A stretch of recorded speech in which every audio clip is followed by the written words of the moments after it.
hack editors. Today we'll learn how to make any dull landscape photo feel alive and vivid. First, correct your exposure to reveal hidden details in the sky and the ground.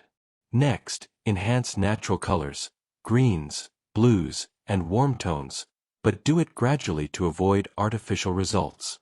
Add depth by darkening shadows slightly and brightening highlights where sunlight falls. Remove haze if the background looks washed out, but keep it realistic. Sharpen the textures in rocks, mountains, or trees to bring dimension to the scene. A well-edited landscape should feel immersive and vibrant. If you enjoyed this quick breakdown, stay tuned for more powerful editing lessons.